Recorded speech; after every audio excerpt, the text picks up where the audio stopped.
Tears streamed from Orion's eyes. It was the only thing he could do. Arfs rushed forward, calling to Lillian. "Move Orion away. We need to give him the antidote. Time is of the essence, and Banch seems to be counting on that." Together, Lillian and Arfs dragged Orion toward a safer spot. But Banch's mocking voice cut through the chaos.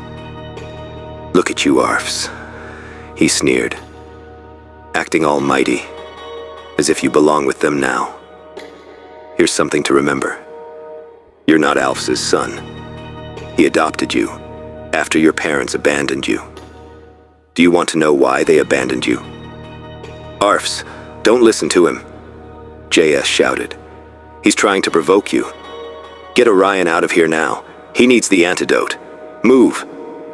JS stepped in to help, facing Banch while urging Lillian and Arfs to pull Orion away. Banch began advancing. "Lillian," JS barked, "build a wall of mini scorpions between us and Banch. Hurry! He's trying to get to us." Without hesitation, Lillian summoned her swarm, forming a massive hissing wall that blocked both sight and sound. The scorpion's shrill hiss drowned out Banch's words completely. With Orion's limp body half dragged to safety, Arfs called out, "Hurry, Lillian!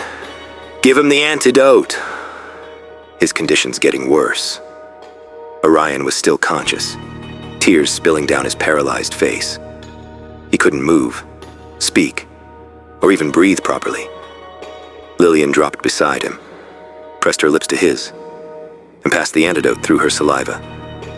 Arfs yanked her away, shouting, "What are you doing? Shame on you." "She's saving him," JS interjected quickly. "Let her do her job, Arfs." "She could have done it another way," Arfs muttered, frowning. But his protest faded when Orion suddenly gasped, his body twitching as air rushed back into his lungs. JS grinned slyly. "Funny, Arfs. When you needed the antidote, she used her fingertip. I guess Orion gets the special treatment."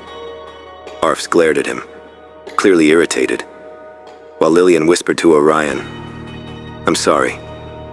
It was JS's idea. We didn't want you falling for Banch's trick. I meant no harm." JS looked around, relieved that Banch hadn't followed. "Arfs, can you heal his hands? They're badly burned." "I don't know how to heal others," Arfs said softly, "but I'll try." He knelt beside Orion, placed his hands over Orion's, and closed his eyes. "He's not here," he murmured. "He's somewhere far away." Silence fell. Only Orion's tears broke it, glimmering under the full moon above.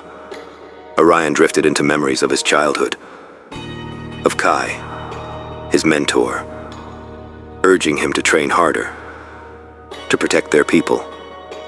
He remembered Kai's warm smile and the confidence in his eyes, and the memory shattered him.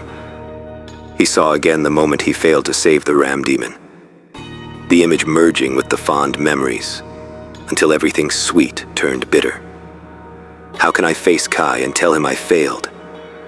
How can I tell him I couldn't even avenge him? Then came his mother's face, her gentle smile, her faith in him. How can I face her now? Her only son, a coward.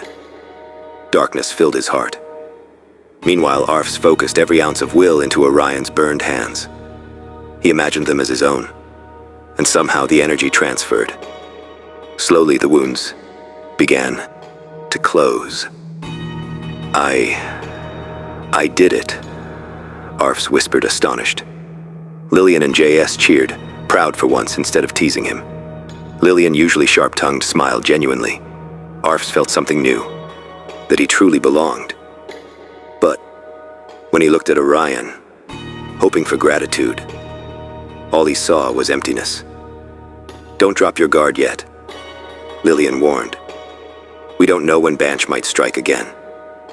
"He can't," JS said confidently. "As long as we don't attack first, He can't harm us. And how do you know that? Arfs asked. Because if he could, he wouldn't waste time trying to trick us, JS replied. Ignoring him, Arfs placed his hands gently on Orion's face. If I could heal his hands, maybe I can bring him back too. He inhaled deeply, closing his eyes. But as soon as his palms touched Orion's skin, Orion's body tensed. With sudden strength, he shoved Arfs' hands away. "Don't touch me," Orion shouted, voice raw with pain and fury. Arfs froze, stunned, and stumbled back behind JS. JS stared at Orion in disbelief, not at his strength, but at the cold rejection in his voice, as if Arfs' touch itself had disgusted him.